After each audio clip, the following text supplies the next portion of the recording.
최근에 그 TSMC가 2나노 제품을 제작하는데 비용을 2배, 4나노 대비 높게 이제 받겠다고 이제 발표를 했어요. 그래서 거기에 반발한 일부 고객들이 삼성전자를 찾을 거다라고 이제 하는데 가능성이 없다고 생각은 안 들어요. 그리고 최근에 보면 삼성전자가 아마 3나노 수율은 제대로 못 잡고 있는데 4나노는 또 제대로 하는 모양이더라고요. 일부는 좀 가져올 수도 있지 않을까 하는 기대감을 가질 수 있을 것 같고요.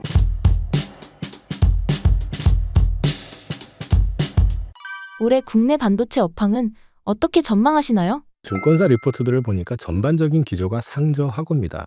근데 연초부터 지금 삼성전자 하이닉스가 주가가 급등을 했죠. 이게 뭐지? 심지어 어저께 하이닉스 같은 경우는 9% 이상 올라 버리면서 시장 참여자들이 포모 현상까지 일어났거든요. 이거 지금이라도 사야 돼? 왜 이러지? 라고 하면서 좀 고민들을 많이 했는데 시장 관련해 가지고는 일단 지금 현재는 부정적인 이슈가 많아요.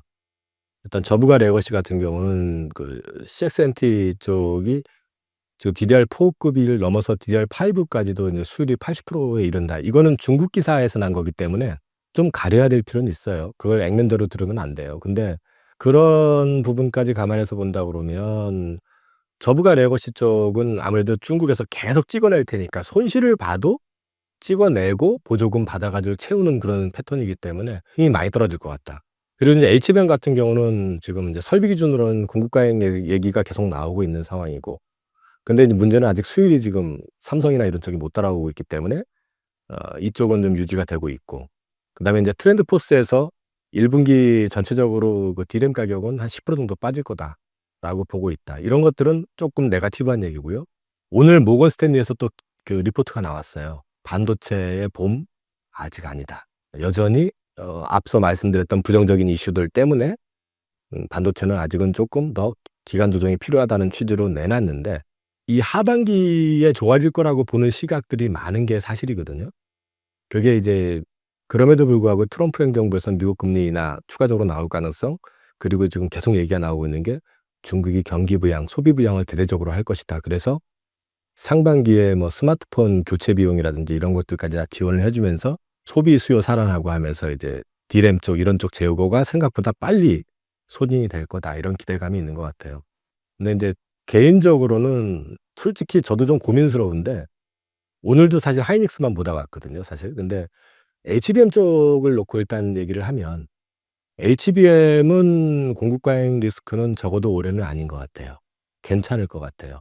그리고 HBM3E 같은 경우는 하이닉스의 독주가 계속될 것 같아요.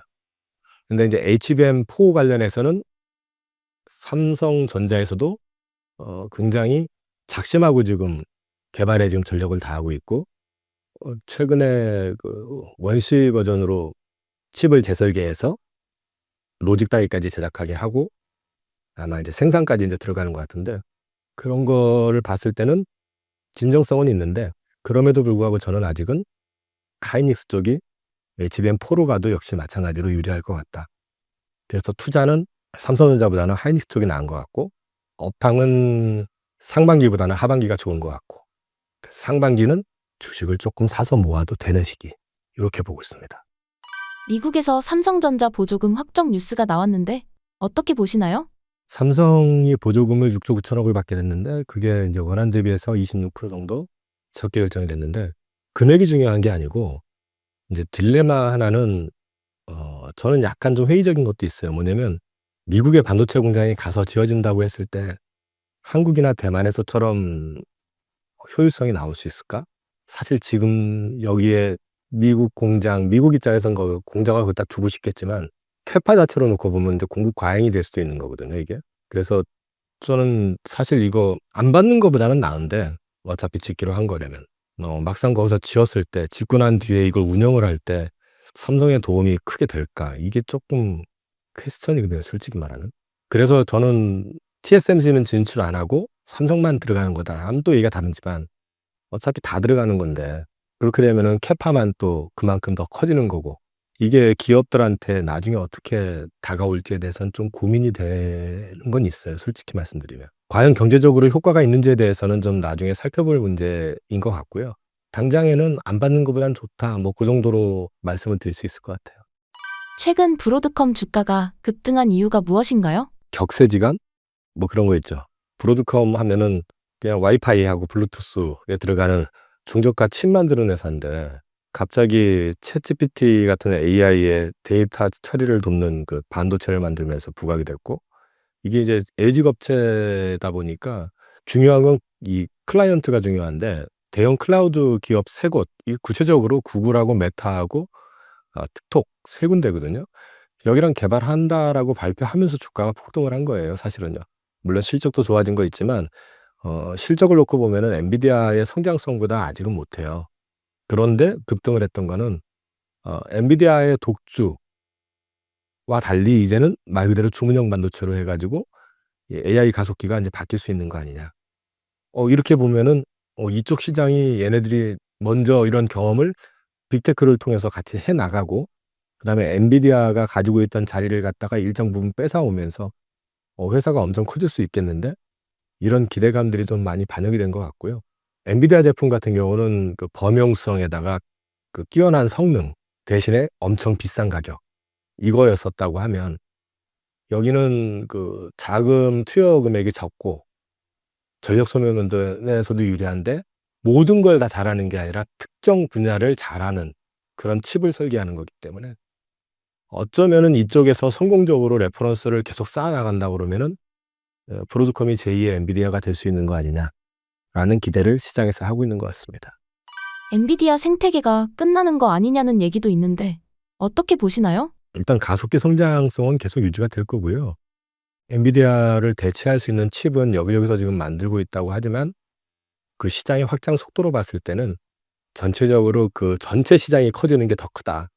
그래서 그게 뭐 끝났다 이런 걸 얘기할 단계는 아닌 것 같고, 다만 이제 주가는 이게 100% 성장할 때하고 50% 성장할 때하고 기울기가 좀 다르잖아요. 그래서 엔비디아는 이제 상승의 기울기가 이전처럼 급하지는 않을 것 같다. 그런데 꾸준히 우상향하는 그림은 나올 가능성이 있다고 보고 있고요. 그리고 또 엔비디아는 지켜봐야 되는 게, 오늘도 그 CES에서 젠슨 왕이 발표할 때 나왔던 얘기지만 휴머노이드 로봇 관련돼 가지고 결국 거기에 소프트웨어를 직접 자신들이 맡아서 하겠다. 이 얘기는 뭐 껍데기는 누가 만들든 상관없는데 그 안에 소프트웨어를 자기네가 넣겠다. 이게 어디 전략하고 비슷하지 않아요? 구글 안드로이드 전략 뭐 이런 거잖아요. 스마트폰은 아무나 만들어도 돼. 대신에 우리 거 쓰고 돈 챙겨가는. 그러니까 엔비디아 전략이 사실 되게 무서운 것 같아요.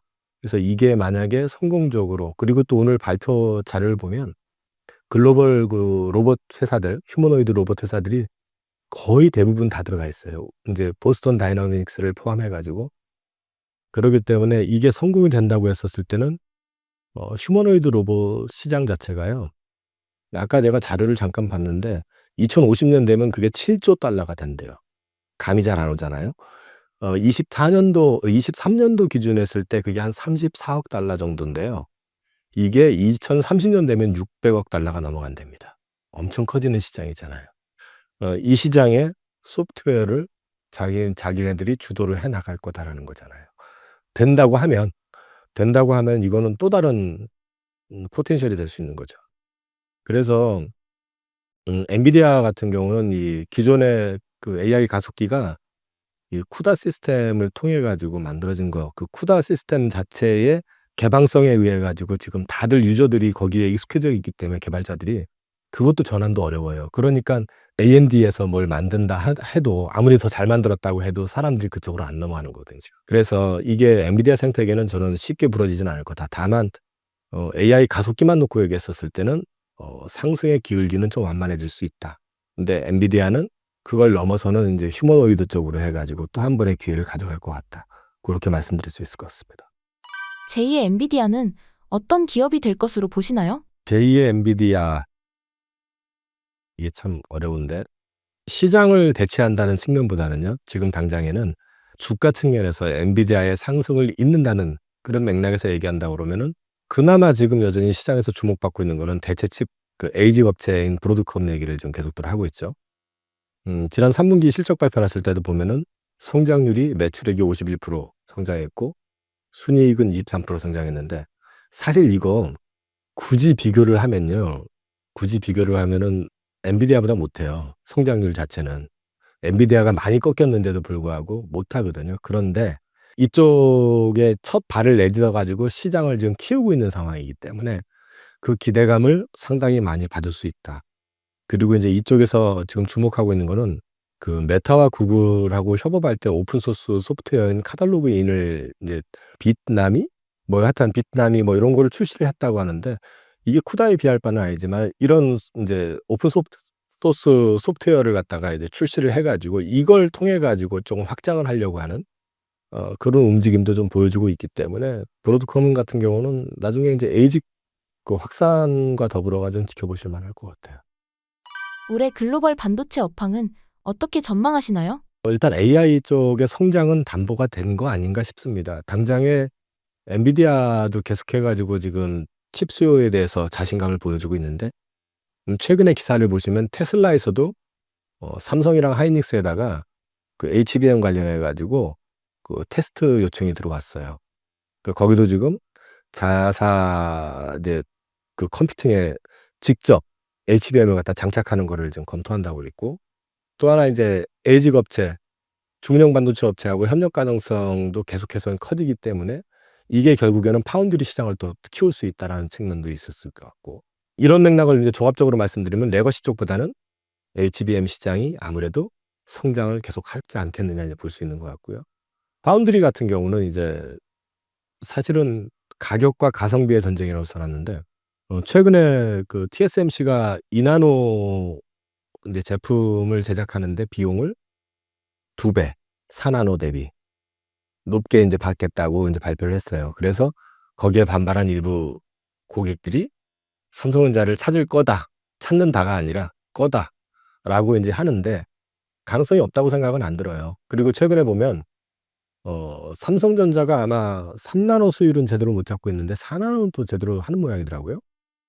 그러니깐 뭐 '일부는 좀 가져올 수도 있지 않을까.' 하는 기대감을 가질 수 있을 것 같고요. 이런 것들 감안해서 놓고 본다고 그러면은 반도체 산업 내에서 놓고 얘기하면은 칩에서는 HBM, 그다음에 인제 파운드리 쪽에서는 일부 인제 그 에이직 쪽의 성장과 더불어서 커지는데, 거기에서 일부 삼성 쪽이 좀 가져올 수 있는 파이가 생기지 않을까.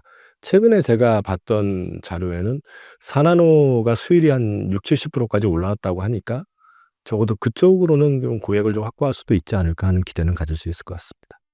창신 메모리를 비롯한 중국 반도체의 추월 가능성에 대해서는 어떻게 보시나요? 저는 개인적으로 봤을 때는 지금 기사 나는 거 한 반 정도 믿으면 맞을 것 같아요. 그러니까 이제 중국에서 얘기하는 걸 다 믿기에는 뭔가 좀 이상해요. 그러니까 DDR5 수율이 벌써 80% 까지 올라왔다는 것도 이상하고, 첨단 장비 수입이 안 되는 상황에서 쉽게 올라올 수 있는 것도 아니고, 그래서 일단 DDR5를 어쨌든 만들기는 한 것 같은데 아마도 그 수율이 높지 않을 것 같고요. 그렇게 본다고 하면은 DDR4까지는 어쨌든 만들어 가지고 시장에 뿌려대니깐 가격이 떨어질 거고, 그러면 마진이 줄 거 아니에요. 그러면은 국내 인제 디램 업체들 같은 경우는 별로 좋은 건 아니지만, 그만큼의 캐파를 그러면은 DDR5나 아니면은 인제 HBM 쪽으로 전용을 하거나 뭐 이런 식으로 해 가지고 인제 바꾸는 데는 역할을 기하지 않겠느냐. 그래서 저부가 칩은 인제 우리가 손을 대는 쪽에서 중국으로 넘어갈 가능성이 높아 보인다. 고 정도 말씀드릴 있을 것 같고, 지금도 보면은 DDR4 같은 경우 8GB 같은 경우는 시중 가격의 절반 가격에 지금 판매를 하고 있답니다, 이미. 그러니까 이미 가격적인 측면 뭐 이런 측면에서 봤을 땐 '이쪽 시장은 중국으로 넘어갔다.' 이렇게 봐야 될 것 같습니다.